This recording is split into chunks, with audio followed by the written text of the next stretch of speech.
Дорогие коллеги, прошу занять места. Начинаем сессию. Дорогие спикеры, позвольте попросить вас занять места. Хорошее начало. Коллеги, добрый день. На сегодняшней сессии в рамках Астанинского экономического форума. Hello everybody, good day to all participants of Astana Economic Forum. And we would like to start our session of, it's called the session of development of human capital in healthcare system.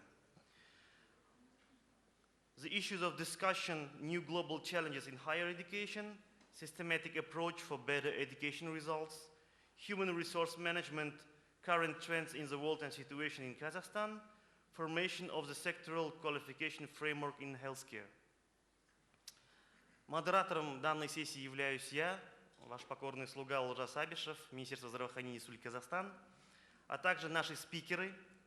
У нас сегодня замечательная возможность познакомиться с высокими профессионалами в сфере образования и здравоохранения. Это вот Дайниус Павалкис, ректор.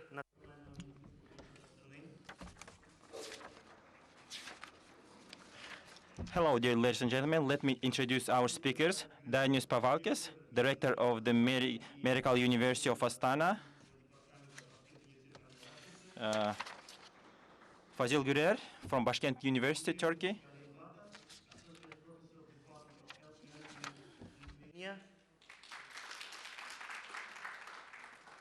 Ksen Shi, Director of Research, Karaganda Medical University. Раисова Гульмира, председатель Координационного совета. Gulmira Raisova, the chairwoman of Coordination Council of Republican Association of HR Manager. And also Pavel Chernych, Director of the Skills and Competence Center, the UN expert from Russia in medical education and the expert of the World Bank. Well, first of all, welcome to Astana city, Nur-Sultan city. It's a matter of the habit. I'm really sorry. Welcome to the Astana Economic Forum. And today we'll be discussing the new trends in the medical education and the medical preparation in the new trends of the 21st century. So first of all, I would like to note that it will be better to fit in not more than 10 minutes. Because we have limits of the time, and I'm sure that the very high-level professionals can express their opinions in short time with simple explanations. So the first words I want to give to the Mr. Professor Dainis Pavalkis, please.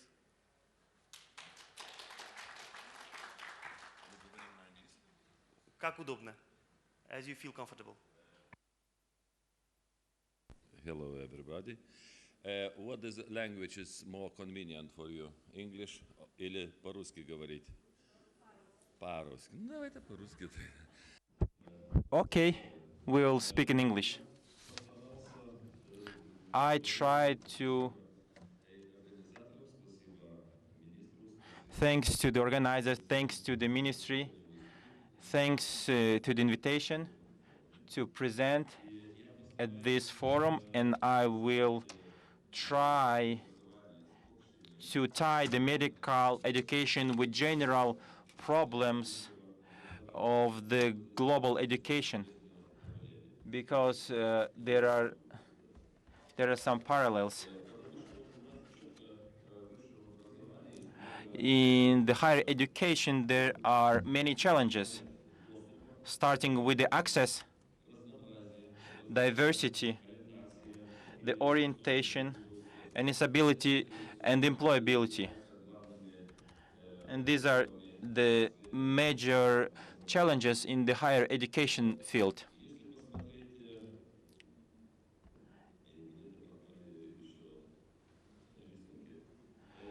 Some images have been omitted. We have more and more people who want to acquire higher education. If we look at the last 25 years, the number of students in higher education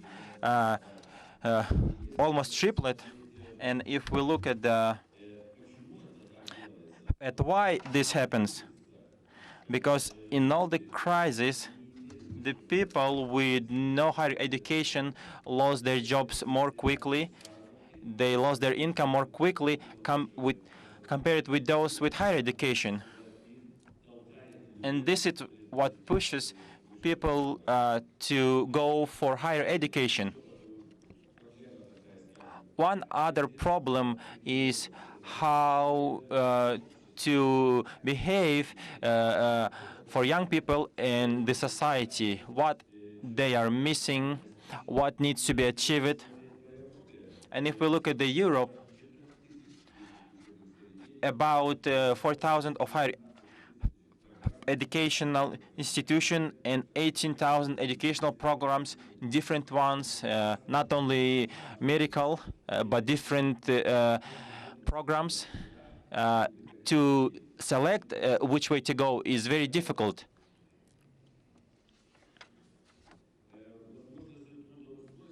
The employability is also always an issue where we are assessed in Kazakhstan by the Ministry of Education, and the society wants people to work. But if we look at the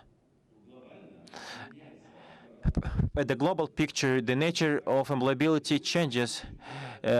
In the past, people would come to one organization, and after 40, 50 years, people would retire. But now things have changed, and the people, and especially young people, don't tie themselves to one specific company.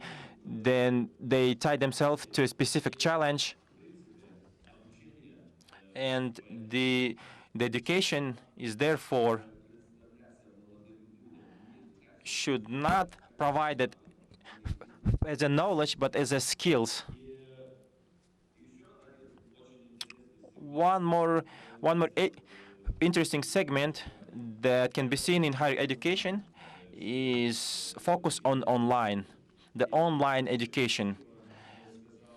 And as was nicely put by the Coursera, the largest online education platform, he said, we don't know where the next Albert Einstein is going to be born. Maybe he or she already lives in a small village,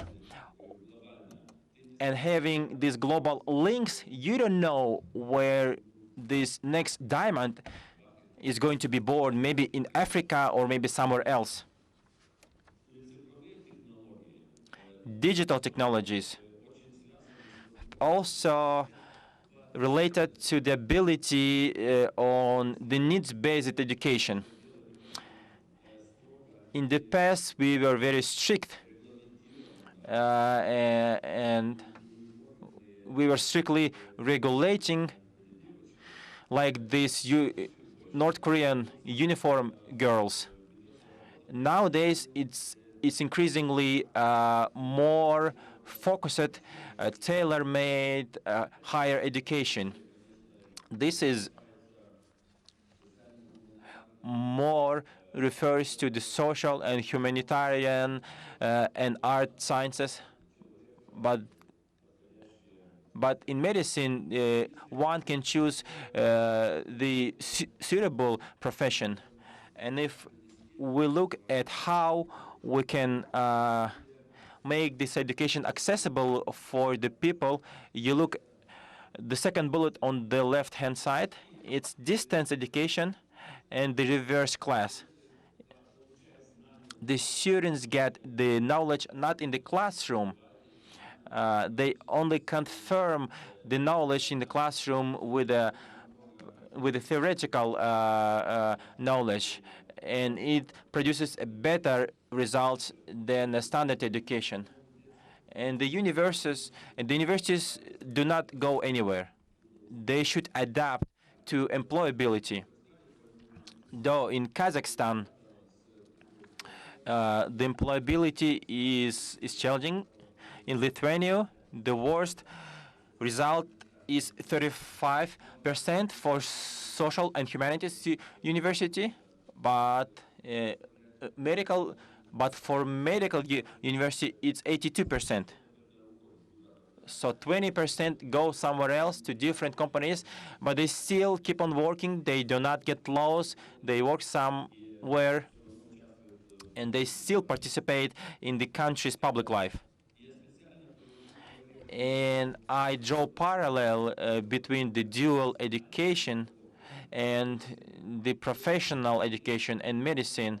And if we look at the countries with good economic results, Netherlands, Switzerland, Germany, and Austria, the share of practical education overall is very significant, more than 50% in the Netherlands. And if we look at how the universities and businesses combine, they create the syllabus together. And this is what today the Nobel laureate has talked about. They create joint programs which more clearly reflects the needs, as opposed to university being separately and the business and the hospital being separately, because the medical education should combine the theoretical knowledge with the practical knowledge. This is the essence of medical education, which is dual in its nature, dual education. This is a win-win situation for everyone. The government and the society is going to be the winners if we force, so to speak, hospitals to let the students take part in practical operations, and they will have the practical knowledge. And in OECD countries, the medical university without the hospital, without the medical facility is nonsense. This simply does not exist. There could be a public health school, but even in this case, as we know, when we met with Albany University, even in the public health school, they have 30% of the students who go for internship, who have some practice. They go to the labs and they test the air quality and they check how this works in real life. And in Lithuania, we have about 600 students and about 5,000 hospital beds that belong to universities. Just imagine, you let these 600 patients and they get lost. One in operating theater, one in the reception room, third in the X-ray room, and fourth somewhere else. And the patients, they don't feel this pressure from the students. And the students will see a lot of things. And the question is, how are we going to deal with this in Kazakhstan? And I would say this issue remains open. And you also hear the market requirements. And who is the market? The people, the patients, the parents, the children. And we basically have to provide them with trained professionals, not someone who read 6 or 7 textbooks. And people should not be afraid of the doctors, and doctors should not be afraid of the patients, and they should have some academic knowledge in combination with professional knowledge, and this way they will be professionally promoted as individual doctors. And we compared the internship in education. If we look at the Lithuanian case, the top line, if you look at the top of the slide, it's 8.6% of practical work. 1 is for the theory, and 2 is for the independent work. These are the shares to prepare the doctor. And in Kazakhstan, this is roughly distributed as 1-1-1. So 30% only works practically, and 30% are sort of free and can do something, but they are kind of forced to do practical work. And this proportion does not coordinate to the dual education. And when the accreditation of your university is done, for example, the US system requires the mandatory accreditation of healthcare. It's a pre-graduation and post-graduation, and there should be hospital, lab, rehab. So the focus is not on the number of university classes or programs, but on the infrastructure that you train the students, what kind of infrastructure you have in your university. And one part of students who completed the training and the junior PhD students, they work with students, and if we look at this experience, the best thing is when the graduate students start teaching junior students. They will have to reread the textbooks that they have already read. They will have to go back to the library, and because he or she will feel ashamed if he cannot tell this to junior students. So this will be a big contribution. And this is like the joke, the famous joke. There are two CEOs. One tells the other, what's going to happen if we invest in the training and education of our people, and they will leave. And the other says, what's going to happen if we don't train them and he's going to stay? So this cycle, this wheel, supports itself. And I think that it should become the focus of the medical education in Kazakhstan. So thank you for your attention.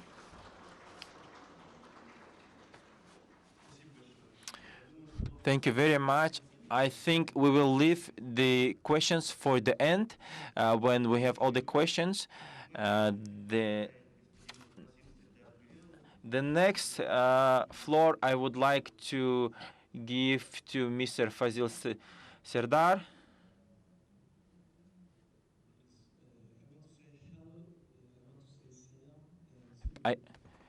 From Turkey, and I will be in Seme for the next year, and I will be speaking in English because I know only English and Turkish. Which one will be convenient for me?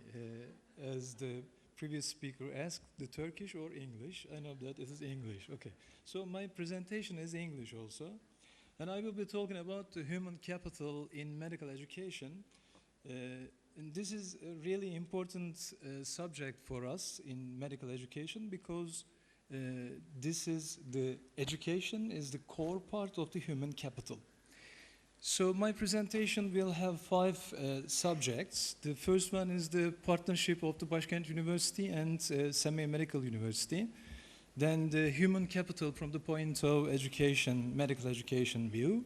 And the third one is the future of the medical sector, because the future of the medical sector will affect the graduates and will affect the medical educators together.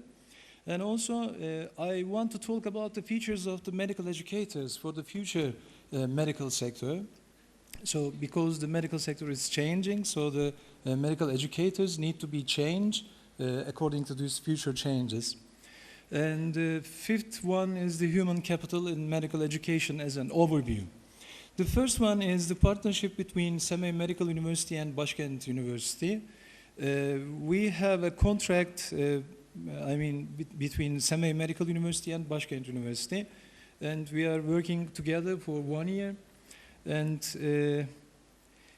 this collaboration is about the capacity building about medical education. And the signature was, the contract was signed in April 2018. And for the last 1 year, we have more than 150 visits together. more than 90 visits to Ankara to Semey, and more than 60 visits to Semey to Ankara. And so we can say that we have a busy program in the last year.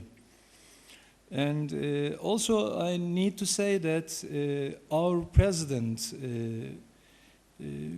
Professor Dr. Mehmet Haberal, will come here in September, and he will announce the product of collaboration, which we call the undergraduate medical education program outcomes. Then we can say that these outcomes can be useful for every medical school in Kazakhstan. And Professor Dr. Mehmet Haberal is also the president of the Transplantation Society, and he came to Kazakhstan and made many surgical sessions and also educational sessions with the surgeons in Kazakhstan. And we have another collaboration. There's a World Bank project between Semey Medical University and Başkent University.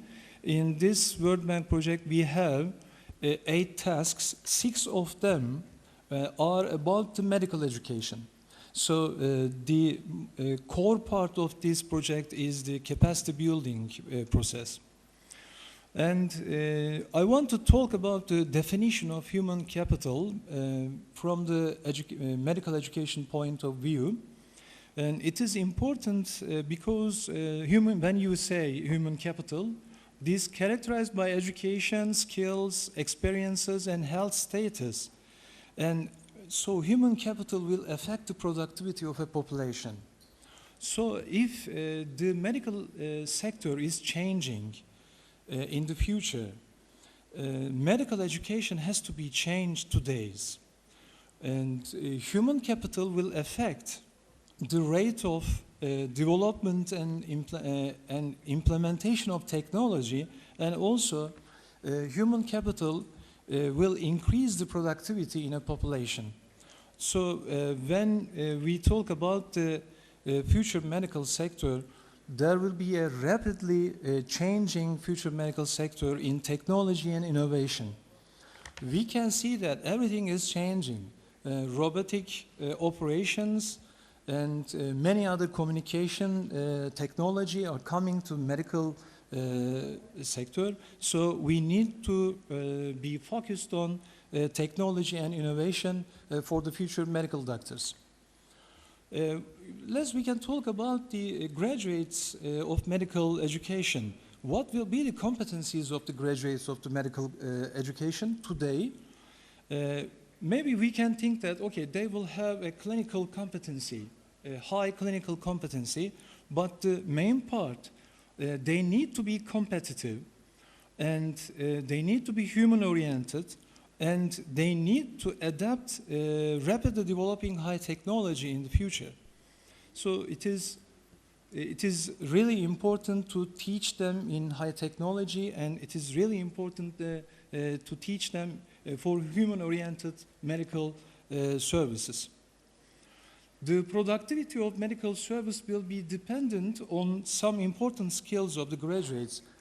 Maybe clinical skills are important, but also communication skills, analytic thinking, ability to use technology, and creativity is really important when we can say that other soft skills will be important for the future medical doctors. Okay, I cannot open this. And other soft skills will affect the productivity of medical doctors because they will be using technology, and they will be using a human-oriented approach for the future demands of the patients. Thank you. The features of the medical doctors for the future medical sector, medical educators for the future medical sector will be changing, because today's medical educators are teaching the future workforce. So we need to ask to ourselves as medical teachers, what are our competencies to teach for the future medical doctors? Are we looking to medical education in an old-fashioned way, or are we using technology?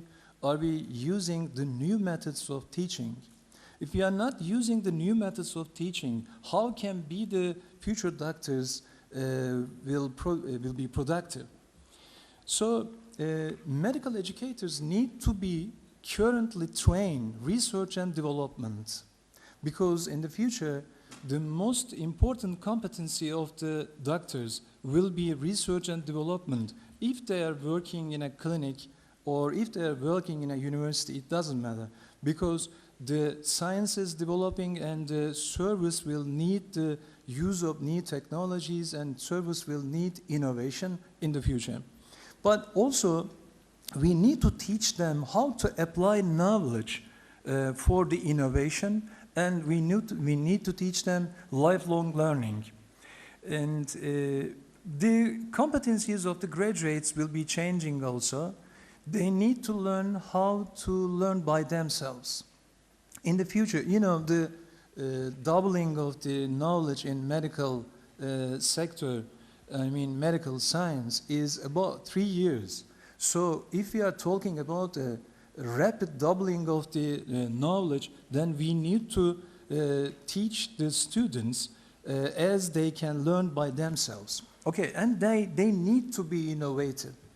If you have lectures and lectures and lectures again, and the students don't need to think, they will only summarize on their brains the new information and then give answers to your questions, maybe MCQs. So they will not be innovative. So if we want them to be innovative, we need to teach them in an innovative way, and they need to have an analytic and creative thinking and thinking skills.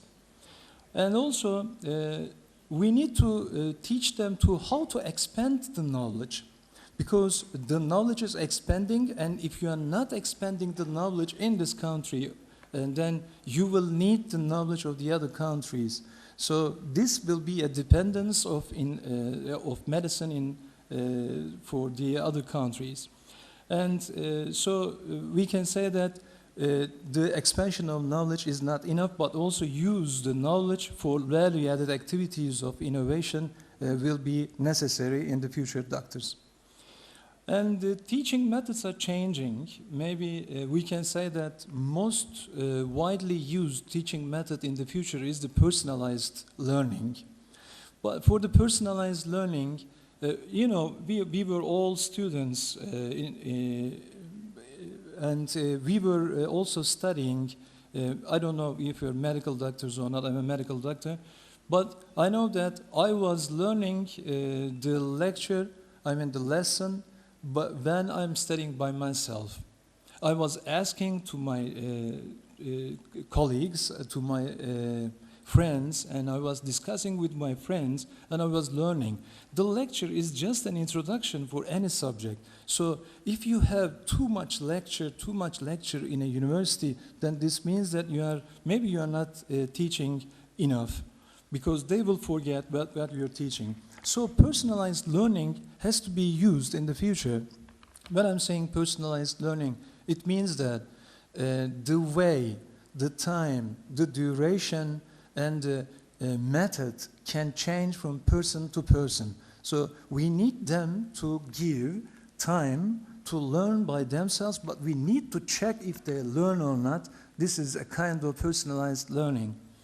And so maybe in the future we can talk about the flipped classroom or technology use, technology-enhanced learning, and we will be talking about all of these issues in the future, maybe in other meetings. And simulating is also important because if you are not simulating the real life, real person, professional life, it means that maybe the student knows knowledge, but he or she cannot use the knowledge for the appropriate position. So we need to do something. We need to give problems to them to solve. And also we need to use technology. When I'm talking about technology, you know, we have many ways of virtual reality right now, and augmented reality. and also mobile learning, simulation, and electronic learning. So we can say that we have many ways to teach in a personalized way, because they can give opportunity to learn the student in anywhere they want to learn, in any time they want to learn, and in any method they want to learn. So this is a flexible way of teaching. So we need to use the personalized learning by technology-enhanced learning in the future. And these are my last words about my speech, because I need to talk about the interdisciplinary approach. Because if you are teaching, for example, medical students as just medical students, maybe we are doing something wrong. Because in the future, medical students will work with nurses, will work with paramedics, midwives, etc. So we need to have an interdisciplinary education right now, because they will be a team in the future. So if they are not a team when they are students, how can you expect them to be a team in the future in their professional life? So interdisciplinary learning will be the focus of the medical education in the future.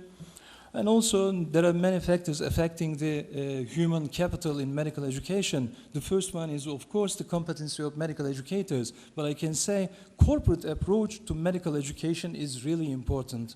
There has to be a corporate approach. And also interaction of medical professionals as interdisciplinary education.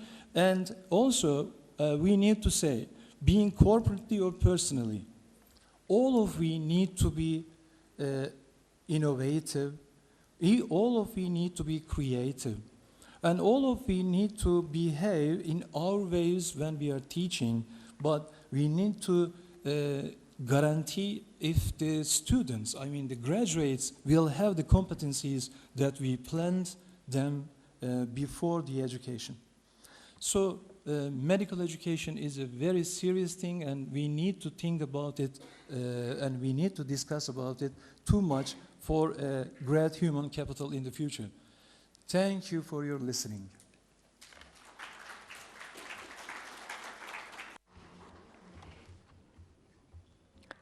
Thank you very much for a very interesting report. And next floor is given to Mr. Galibatas from Lithuania, who will speak on systematic approach.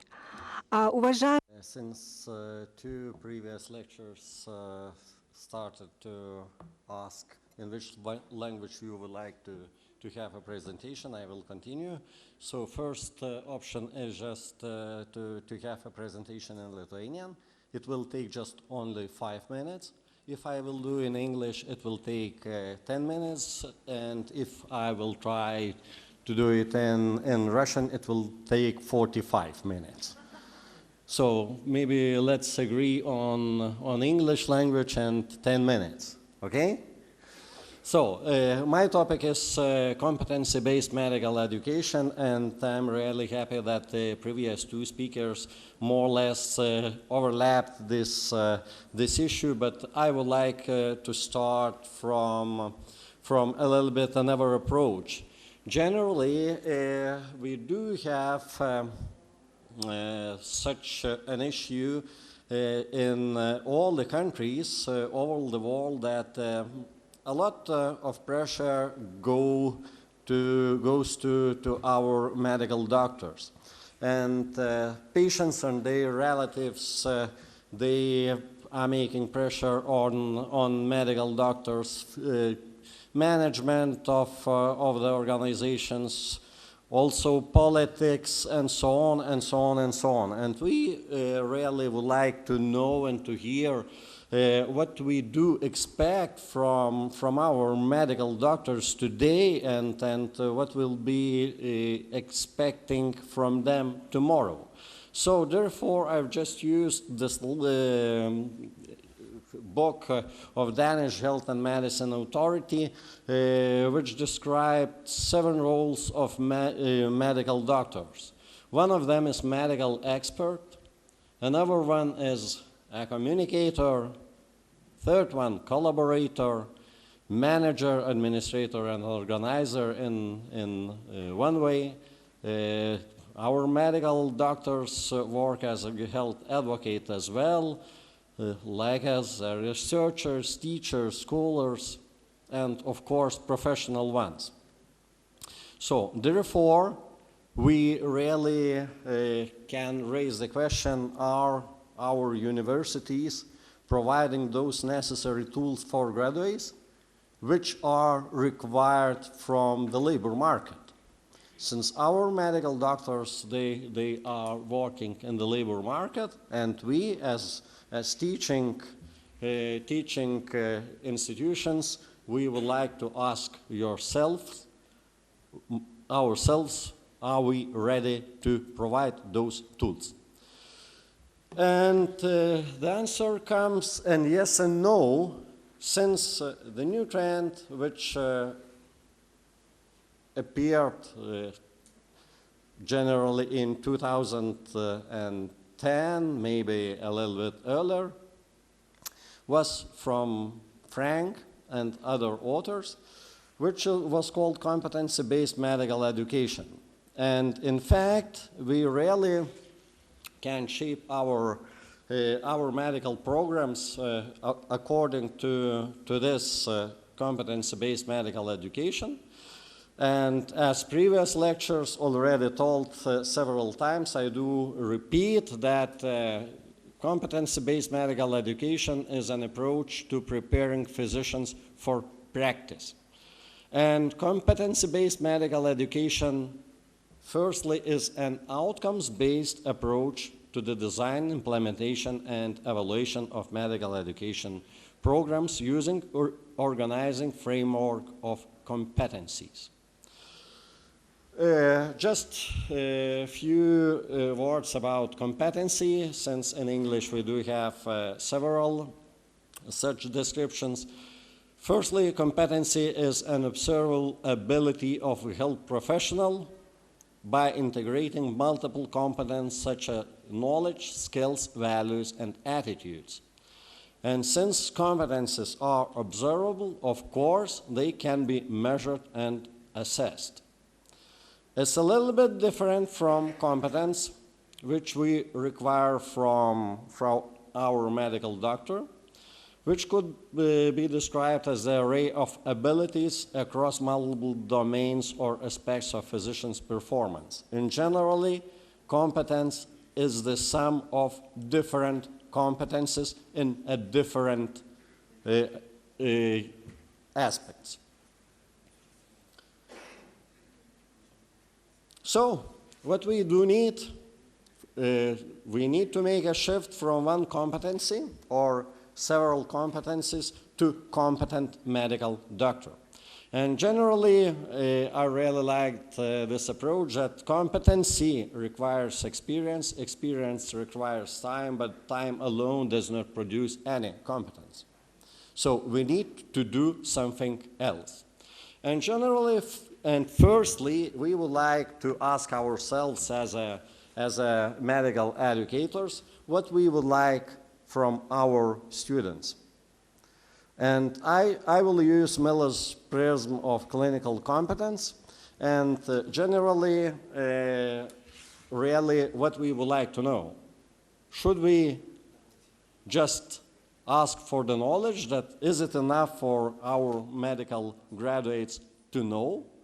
Or maybe we would like to raise the question that he knows how, or maybe he can show for others how to do it. Or we would like that he could do it by himself. So, therefore, competency-based program, as already discussed a little bit, defining program outcomes, expected competencies of the graduate.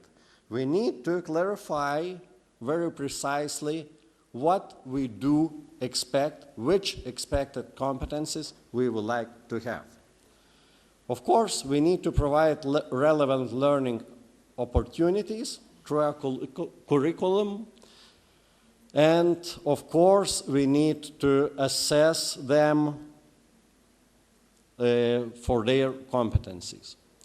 And generally, when we do speak with our universities, we all very often hear that, yeah, we are doing in such way, we do know very well what we do expect, and our students, they really are taught in the new ways. But when we do speak about it, let's look at the curriculum, or just curriculum of the medical programs. If we do think that's the picture above, that's the best curriculum which is created by academic persons who knows very well how the curriculum should look like, that we are in the past. So, competency-based education model gives an understanding that we really need to assess health needs, we need to assess needs of the health system, we need to assess what in the labor market our graduates should know, then to make an assessment, and only then to set up the curriculum. In the majority ways, we do think that we as a professionals know in the best what the curriculum should be. Frank and others from 2010, they said no, it's not the right practice. So we do think that triple C-based curriculum like comprehensive care, continuity of education, and centeredness to specialization are the really most important ones. Therefore, as already discussed before, some new pedagogical models needs to be in place, such like simulation, problem-based and team learning, flipped classrooms, e-learning, mass and open online courses, and so on, in order to provide those knowledges, and not only knowledges, but also skills and experience to our medical graduates. And especially I do like this table when we are talking about traditional model, and we are comparing with the new one, competency-based medical education. And we really, as one famous professor in Lithuania, Algimantas Tamelis, said that today we are selling the knowledge only in universities. It's old-fashioned. And knowledge you can get everywhere. Just Google. Ask the Google, and Google will give you all of answers. No, therefore we need today to have a possibility to teach our medical graduates to be experienced and able to use their knowledge in practice. And really, when in traditional model we have top-to-down approach, teacher teaches learner. In competency-based model, we do have both equal roles. When we are talking about assessment tools, of course, just one exam at the end shows nothing. We need to have at least some realities, some play roles for evaluation. Of course, when we thinking about our norms of references, we just need to make criterions. We need to have formative final grade, but not just only get from one exam. So, therefore, as again it was said, I will repeat that our young generation needs to understand that if they are choosing the way of medical doctor, it's lifelong education. It's like going from the foot of Tian Shan to upper peak. Of course, we need to just set up such continuing education. And for successful implementation of such new competency-based medical education, we need to have 3 issues. First is, of course, motivated students. Second, skillful and experienced academic staff. And third one, appropriate infrastructure. Integrated clinical practice, education, and science.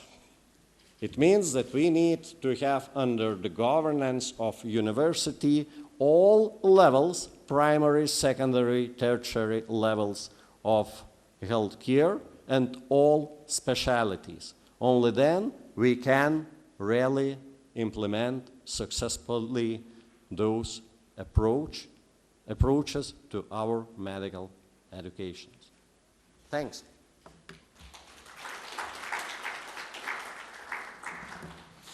Спасибо большое, господин. Thank you very much, Mr. Kalibatas. The next floor is given to Mr. Xin Shi, who is Deputy Rector on Scientific Work of Karaganda Medical University.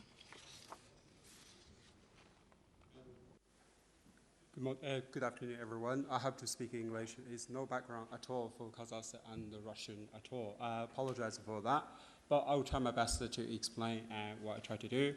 I have been at Karaganda Medical University for 9 months, and today I will just present what we have found. I have found out what we needed to do is we call it research-informed medical education. So today I will also talk about, my background is the medical statistics. Today I'm talking about the revolution and the innovation of big data, what is informing to us on the healthcare service sector and medical educations. So the topic will be covered, what is the health big data? Everybody knows it's a big data. When I see you, your face is big data, your eye is to me is big data. But what is telling us? Nothing to me is important, but however, back to you, your health, that's so important information. And that will lead to the human health management strategy will be changed. And then it's, of course, everything is back to the education, which is what kind of a person we need training to become next generation of medical doctors, for example. Basically, the information today is much diverse than in before. Therefore, we need the interdisciplinary and translational medicines rather than traditional medicines. Previously, it's 13, 20 years ago, where our medical doctors judging the diagnosis were only based on the blood test, the pressure, EGG, and so on. However, when I'm looking at everybody here, most of the thing in your hand is a mobile phone, all right? And then most of the thing in this room is technology, is data, camera, everything here. However, you think about it, whether that information telling us you have, I tell you it does. However, you will say today is a topic about human factors. What that information tell our medical doctors and help them to make the diagnosis, for example.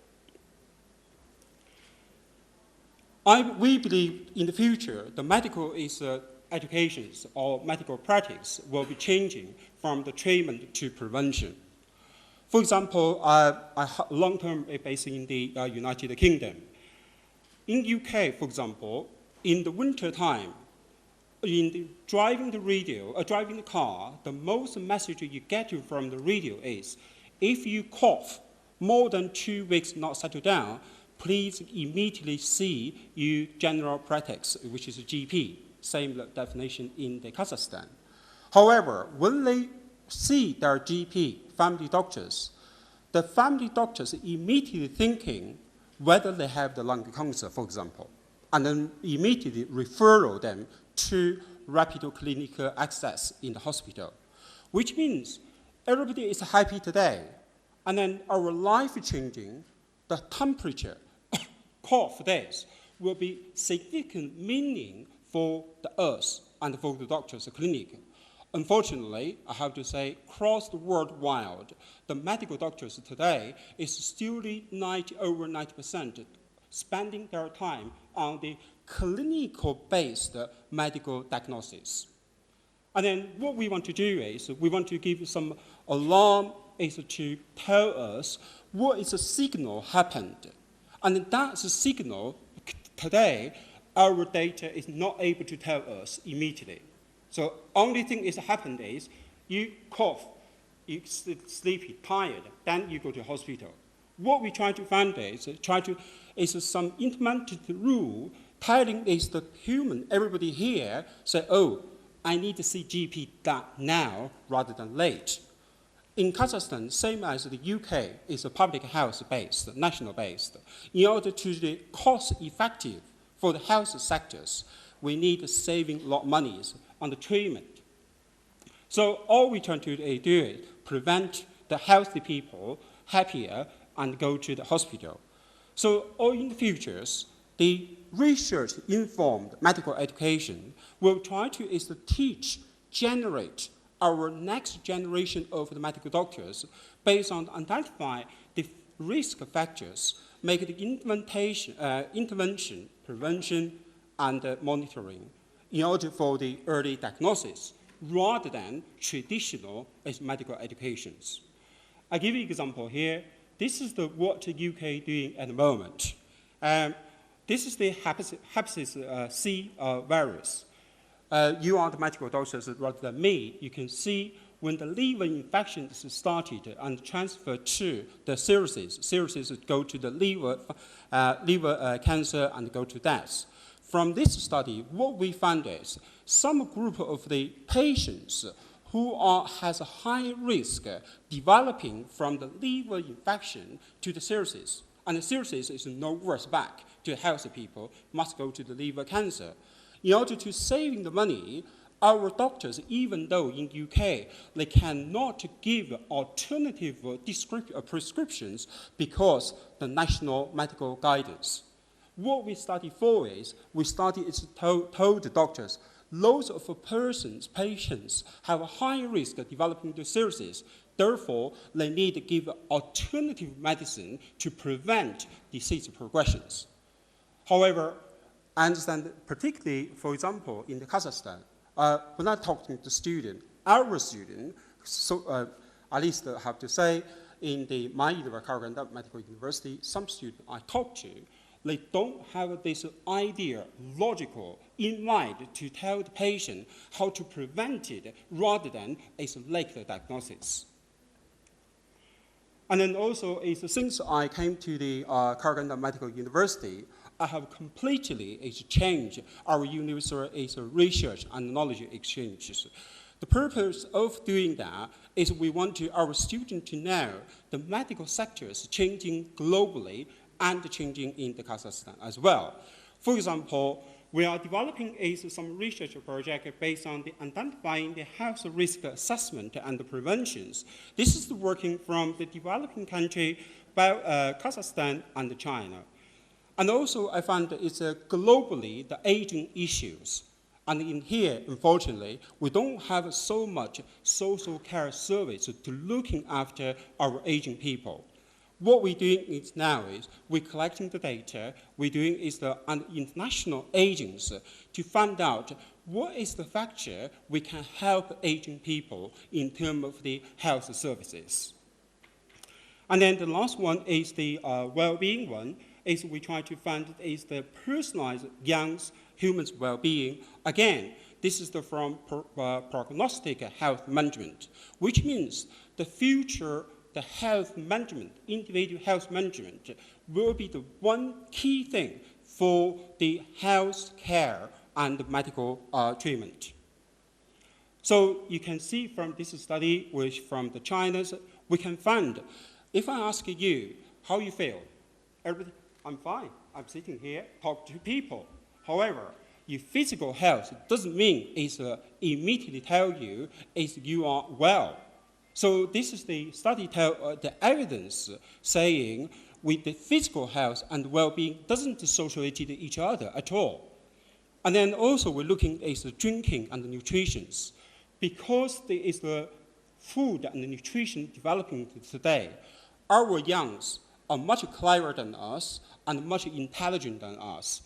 However, doesn't same way influence their well-being and its life status.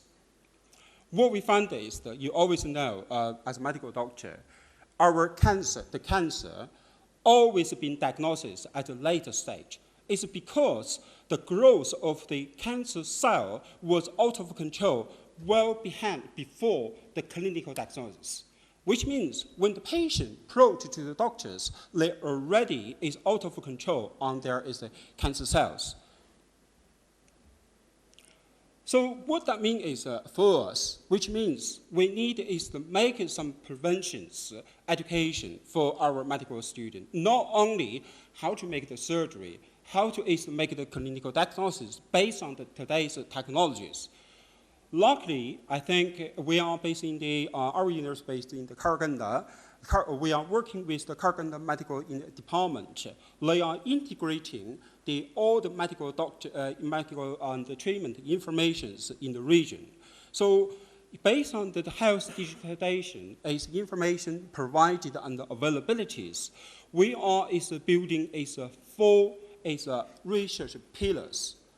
And then you said that, well, what that related to is our human factors in the medical educations. Because what we found is in our university, the senior researchers to the medical student is linear way, at almost right angles. And then what we found is because it's too expensive, we pair one full-time professors. But it could be equivalent to active as a senior researcher rather than as a subject leader. So what we can do, what we have done is we identify as a very identifiable, reputable research leader. We call this not only have the research background, they not only have its research income, publication, also they must have the academic research leadership. I want this one person is leading that subject.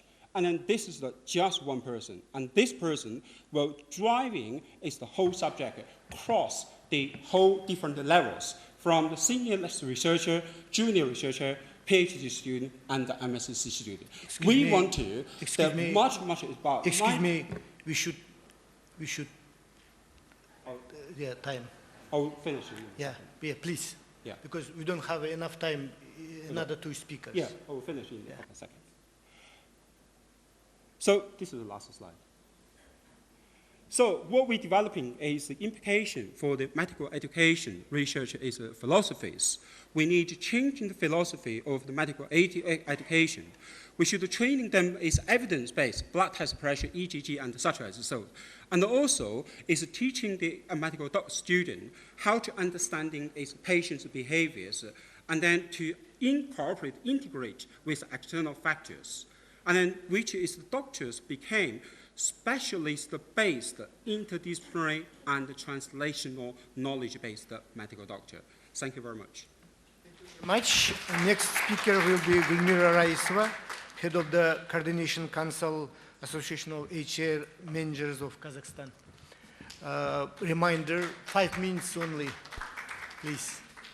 Thank you very 5 much. minutes.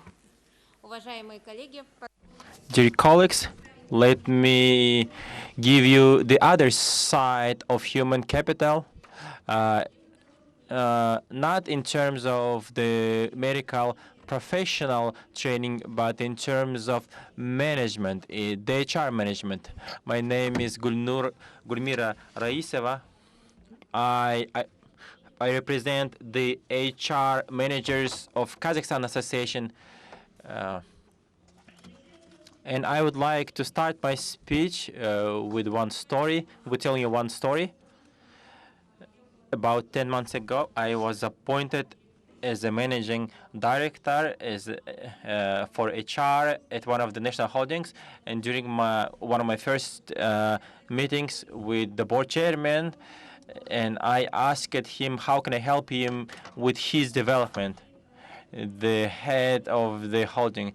And then during the conversation, I asked him, tell me, please, what else can I do for you so that you are happier at the workplace? And it was 10 p.m. late in the evening, because the HR matters are always left for the end.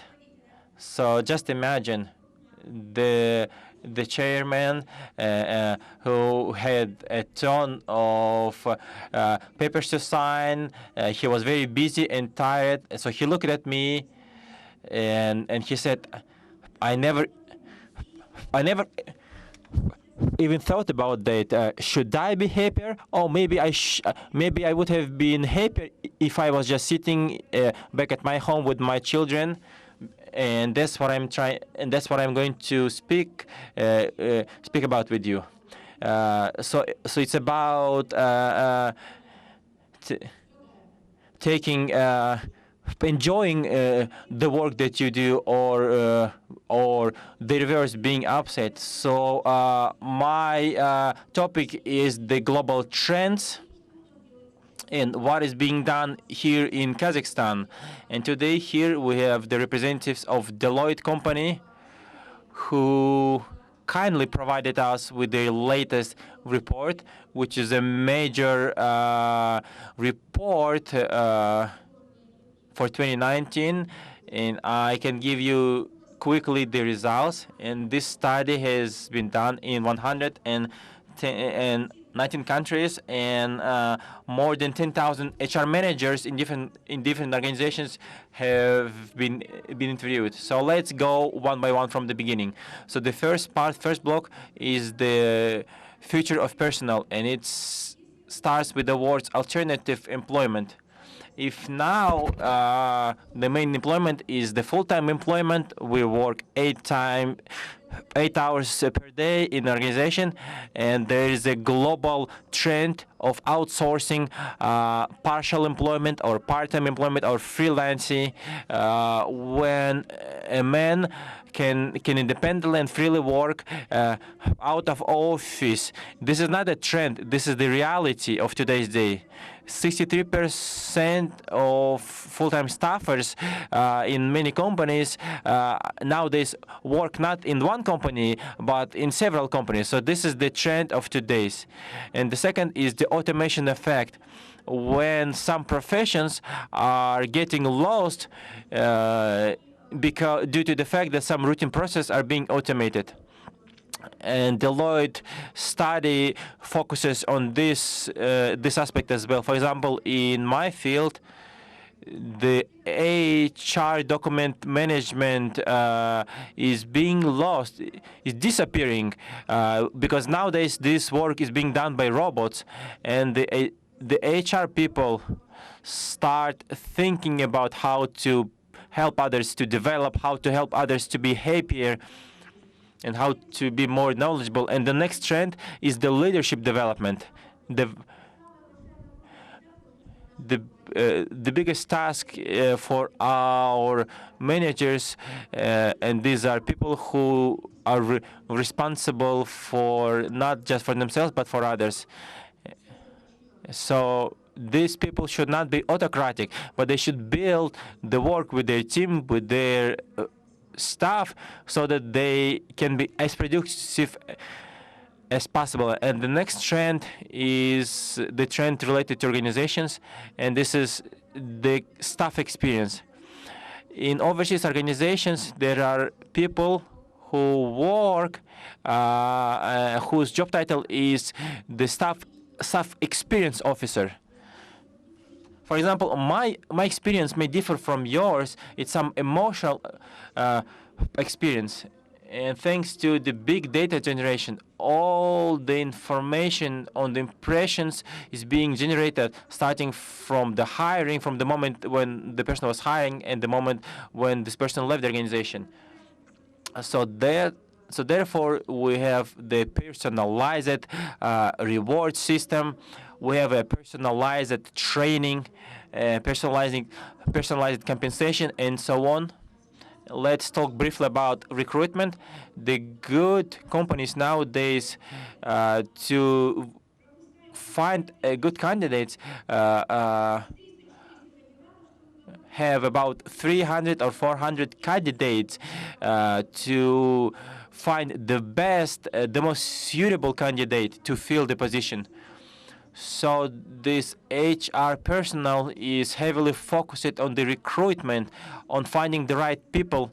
And if we do this properly, if we find one best candidate out of 400 candidates, then all the other problems disappear. So the next challenge, the next task is how to retain this worker.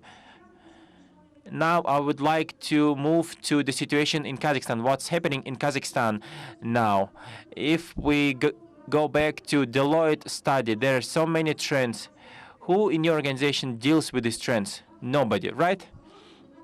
Well, basically, it should be the job of your managers, of your directors. They recruit people, they train people, they define what will be the salary, or what will be the bonus. Kazakhstan HR manager, the most that they do is they simply produce or type these orders.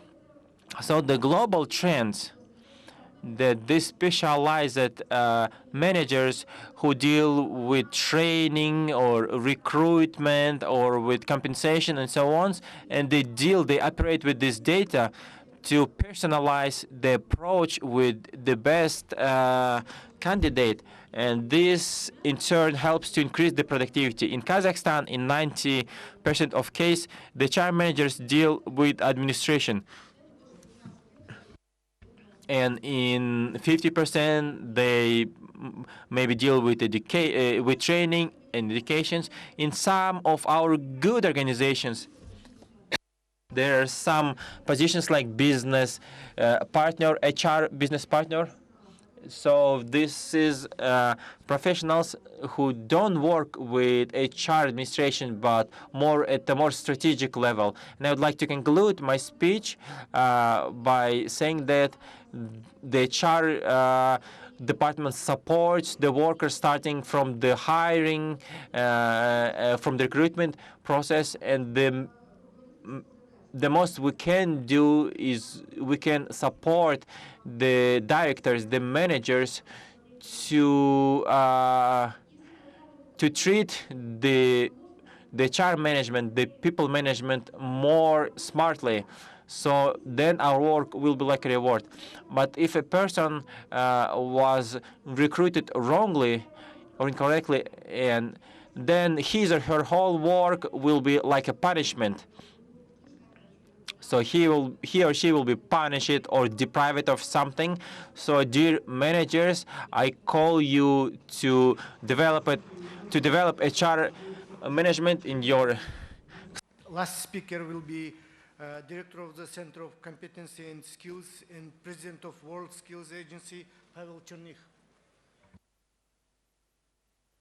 К сожалению, на дискуссию не остается никакой времени. Unfortunately, we don't have enough time for discussion because we have to leave this room at 3 o'clock. Thank you for your invitation. I will speak in Russian. I suppose it will be better for all. Okay. Я рад всех приветствовать здесь. I'm very pleased to welcome all of you. I represent the WB project.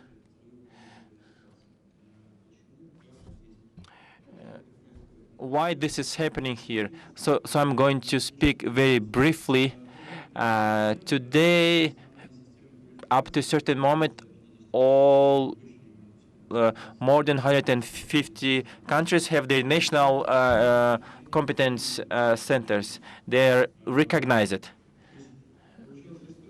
So there is a story when the person would be given a certificate that would allow him or her to work, but unfortunately the contemporary, the modern trends, which was so well described by President Nur-Sultan Nazarbayev. It's the collaboration and interaction between people. It's building the knowledge system, and it requires a different, a brand new approach for the labor market and essentially for the education system, because the technologies and professions that emerge in the real production process, it happens so quickly, so that and the educational system is unable to cope, to keep up with the rhythm. And so there is a completely different education system without giving qualification document. So there is a need to assess the skills by independent actors. So this is the collaboration, the interaction. So the education system globally and in Kazakhstan as well, there is a challenge from switching from qualifications to the service, to supplying the market, real companies, real organizations with the people.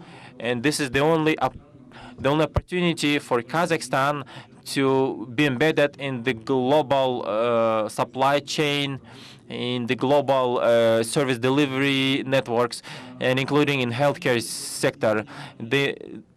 And it's important to change the mindset, because we are used to work in Russian and we have a certain meanings for the words like competence, skills, but unfortunately we need to change, and the methodology that we developed as part of the national qualification system focuses on this.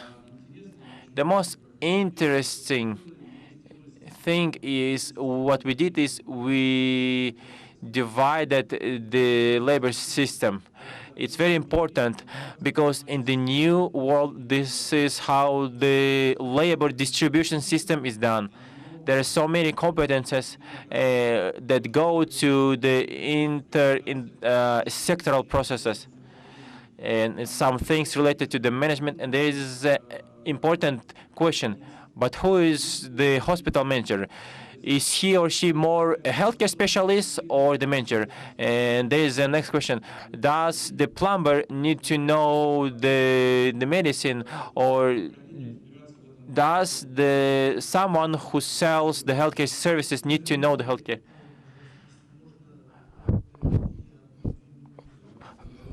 I apologize, Pavel. Please be as brief as possible. We have only 1 minute left. So we identify the procedure through which the professional community is being formed. The most important principle. So 18th of January, by the ministry order, the new methodology has been adopted, which is today the basis. So this is a template for the qualification framework. So there is a story of when not the education dictates the competence, but the labor market dictates the competence. And there is a 117 article in the labor code saying that the sectoral associations can set up, determine the standards that will change it. So please familiarize yourselves with documentation. I'm here today at the Academic Forum, and tomorrow, and I can answer all your questions, and I'm going to be presenting tomorrow at one of the sessions, and I'm going to give more detailed examples. So please pay attention to this. And this slide relates to the future. Everyone talks about the educational future. So in the modern model, why this is being outdated by the World Bank, it's the future. In our methodology, we clearly define what are the competences, what's the duration. It should be updated, and this is a clear signal for the education system. I think that tomorrow's discussions will focus on this issue, because the education system is the last institution in Kazakhstan which included in the national qualifications. Well, it should have been the first, and this, unfortunately. So I'm going to finish it. Thank you very much, Pavel. Dear colleagues, I would like to give the floor to our healthcare minister, Ilham Tash. So I'm going to be very brief. So I have 15 seconds at the most, and I would like to say a big thank you for all the wonderful speakers and participants and all the issues and topics that I have listened. They're very important and interesting to us, and I see that we have all the top managers of the healthcare and medical education, so we have a lot to discuss on the sidelines of the forum. Thank you very much, and good luck with the forum.